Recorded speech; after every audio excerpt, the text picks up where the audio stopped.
नमस्कार दोस्तों, स्वागत है आपका Kumar Gautam take YouTube channel पर।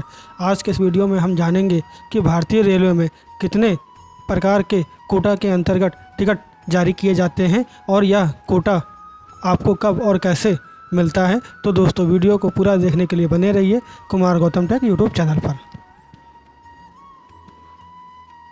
भारतीय रेलवे में मिलने वाले टिकट के कोटा, सबसे पहला होता है जनरल कोटा, जिसको हम सामान्य कोटा बोलते हैं।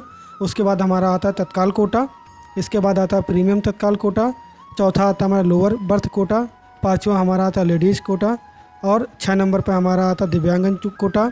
इसके बाद 7वें नंबर पर हमारा आता है पार्लियामेंट हाउस कोटा। 8वें नंबर पर आता है हमारा एचओ कोटा, जिसको हम मुख्यालय कोटा बोलते हैं। 9वें नंबर पर आता है डीपी कोटा, जिसको हम ड्यूटी पास कोटा बोलते हैं। 10वें नंबर पर आता है एफटी कोटा, जिसको हम फॉरेन टूरिस्ट कोटा या विदेशी यात्री कोटा बोलते हैं। उसके बाद 11 नंबर पे आता है डिफेंस कोटा, जिसको रक्षा कोटा भी बोला जाता है। और 12वें नंबर पे आता है वायु कोटा, मतलब युवा कोटा। तो चलिए इन सभी कोटा के बारे में हम संक्षिप्त में जानेंगे। तो सबसे पहले हमारा आता है जनरल कोटा, जिसको हम सामान्य कोटा बोलते हैं। जनरल कोटा जीएन IRCTC भारतीय ट्रेन टिकट बुकिंग में जनरल कोटा सबसे सामान्य प्रकार का कोटा है और इसमें ट्रेन में आवंटित सीटों की संख्या सबसे अधिक होती है। इसकी बुकिंग 120 दिन पहले शुरू हो जाती है, जिसको आप 120 दिन पहले से टिकट बुक करा सकते हैं और इसमें नॉर्मल किराया लागू होता है। इसके बाद हमारा आता है तत्काल कोटा।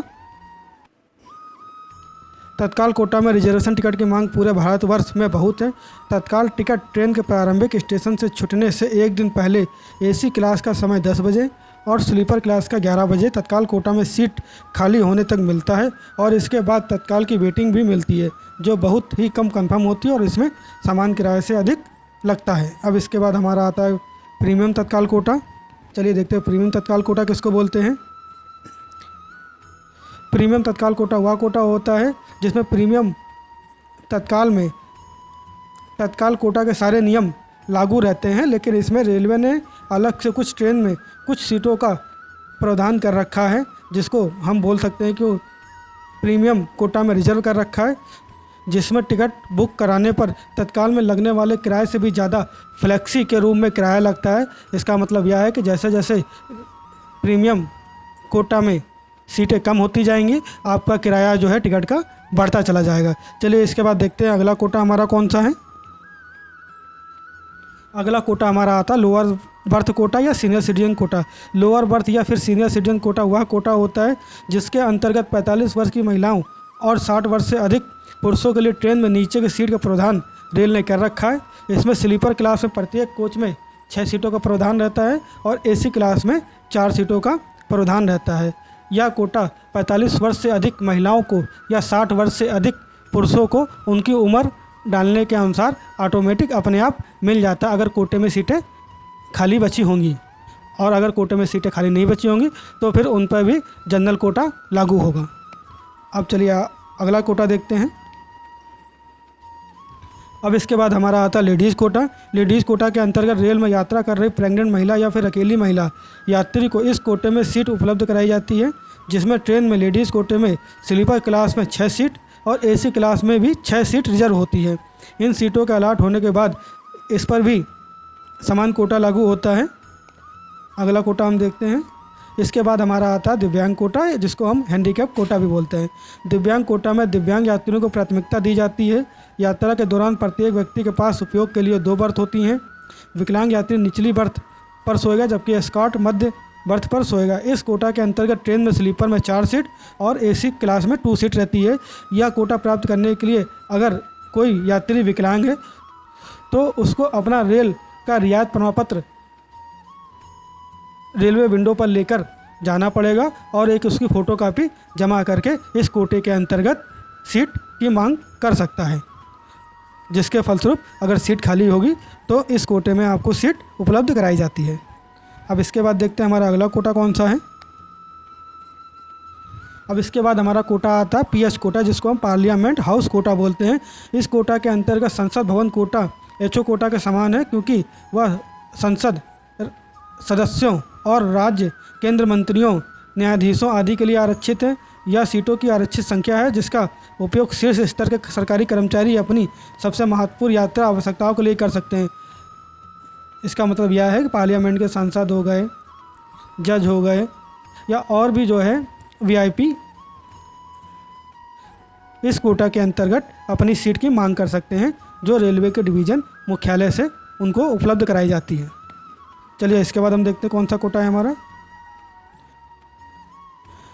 एचओ कोटा, जिसको हम मुख्यालय कोटा भी बोलते हैं, और मुख्यालय कोटा के अंतर्गत रेल कर्मचारियों, प्रतिष्ठित नागरिकों, सरकारी अधिकारियों और इसी तरह के अन्य लोगों के उपयोग के लिए सीटों की व्यवस्था की गई है, जो डिवीज़न मुख्यालय के द्वारा सामान्य कोटा में खरीदे गए प्रतीक्षा सूची, जिसको हम वेटिंग टिकट बोलते हैं, उनको इस कोटा का लाभ प्रदान करके उन टिकटों को कंफर्म किया जाता है।